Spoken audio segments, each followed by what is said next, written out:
নমস্কার বন্ধুরা, আপনারা সবাই কেমন আছেন? বাইরে কিন্তু ভালোই বৃষ্টি হচ্ছে। তো এখন বর্ষা চলেই এসেছে, রোজই বৃষ্টি হচ্ছে। তো এই বৃষ্টির মধ্যে যদি থাকে ইলিশের রেসিপি, তাহলে আর কি লাগে, গরম ভাতের সাথে ইলিশের ঝোল। তো চলুন আজকে বানিয়ে নিচ্ছি কাঁঠালের দানা, কুমড়ো আর ডাঁটা দিয়ে ইলিশের ঝোল। তার জন্য মাছটা কেটে ধুয়ে নুন, হলুদ আর সর্ষের তেল দিয়ে মাখিয়ে রাখবো।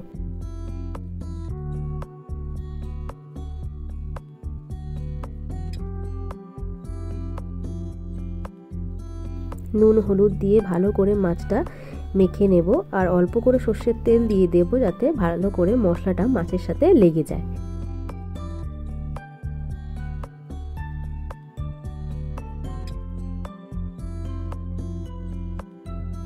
মাছটা মাখানো হয়ে গেছে, এবার আমি কিছুক্ষণ রেখে দেব।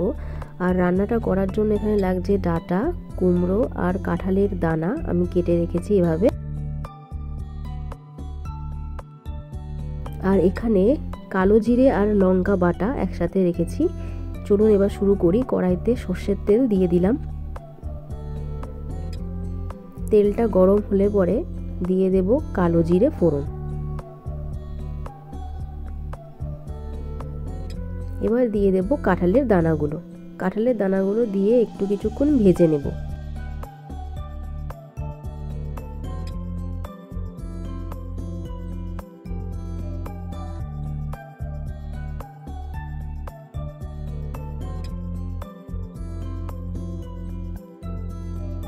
নুন আর হলুদ দিয়ে কাঁঠালের দানাটা ভেজে নিচ্ছি।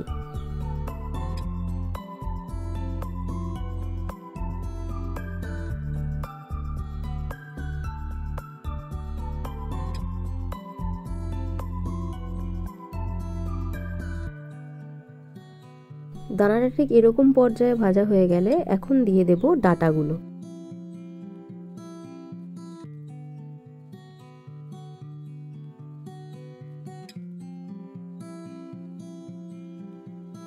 কিছুক্ষণ ভালো করে নাড়িয়ে নিয়ে এবার আমি দিয়ে দেব কাঁচা লঙ্কা আর কালো জিরে বাটাটা।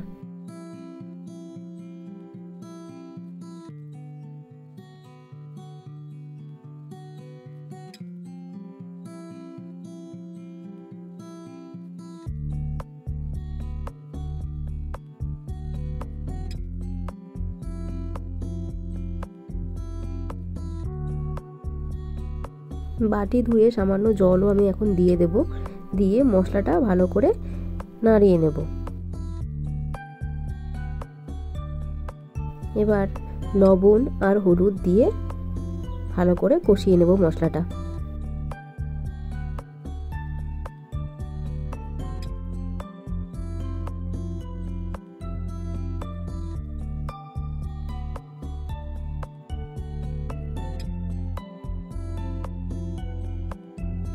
এবার আমি জল দিয়ে দিলাম, যাতে ডাঁটাটা আর কাঁঠালের দানাটা সেদ্ধ হয়ে যায়। আর এখন ঢেকে দিচ্ছি।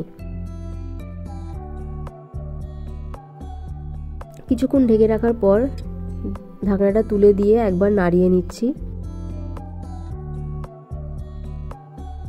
খুব কম মশলায় কিন্তু রান্নাটা হবে, আর কোনো মশলাই ব্যবহার হবে না এখানে। তো এবার এখন আমি কুমড়োগুলো দিয়ে দেবো এর মধ্যে।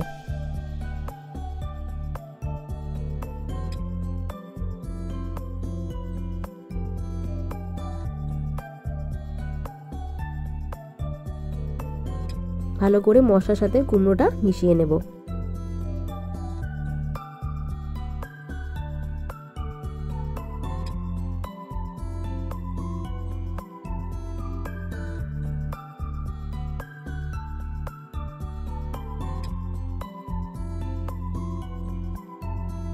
বেশ কিছুক্ষণ ভাজা ভাজা করে নিয়েছি।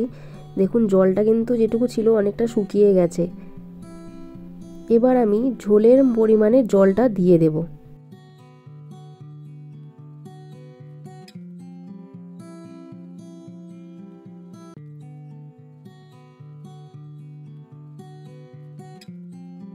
দিয়ে এবার আমি কিছুক্ষণ নাড়িয়ে নিয়ে তারপরে ঢেকে দেব।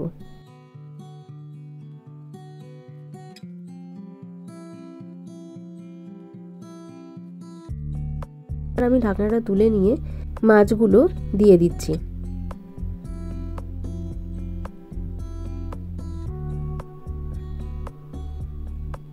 এক এক করে সবকটা মাছ আমি এখানে দিয়ে দেব ঝোলের মধ্যে।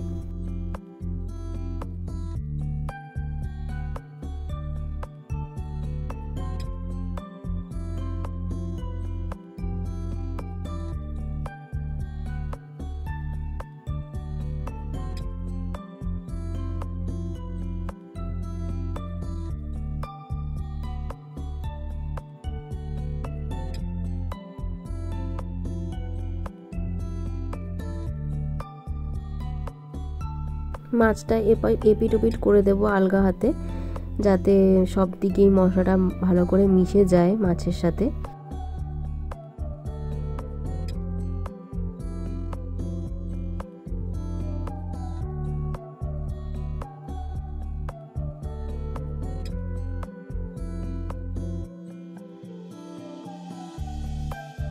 এবার ফুটতে দেব ঢেকে দিয়ে।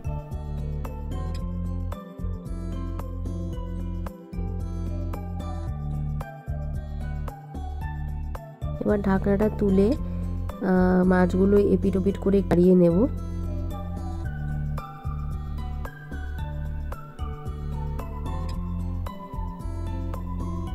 খুব সিম্পল রান্না, কিন্তু খেতে খুবই ভালো।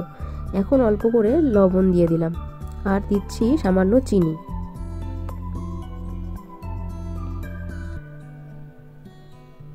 আর এখানে দুটো কাঁচা লঙ্কা আমি দিয়ে দিলাম গোটা। এখন কিছুটা ঝোল বাটির মধ্যে নিয়ে আমি এর মধ্যে অল্প ময়দা মিশিয়ে নেব। একদমই অল্প ময়দা এর মধ্যে মিশিয়ে নিচ্ছি। ভালো করে মিশিয়ে নিতে হবে যাতে কোনো দানা দানা না থাকে। তো ভালো করে আমি মিশিয়ে নিচ্ছি এখানে। মেশানো হয়ে গেছে, এবার এটা আমি ঝোলের মধ্যে দিয়ে দিলাম।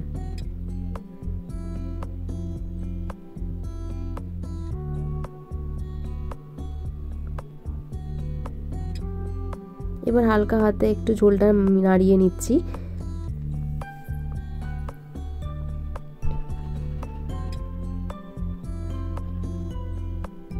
ব্যাস হয়ে গেল আজকের রেসিপি, কাঁঠালের দানা, কুমড়ো আর ডাঁটা দিয়ে ইলিশ মাছের ঝোল।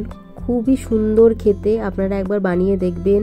আর অবশ্যই কেমন লাগলো রেসিপিটি আমাদের কমেন্টে জানাতে ভুলবেন না। আর লাইক সাবস্ক্রাইব করে আমাদের সঙ্গে থাকবেন। তো আজকের মতন এখানেই ভিডিওটি শেষ করছি। আবার দেখা হবে পরবর্তী একটি রেসিপি নিয়ে।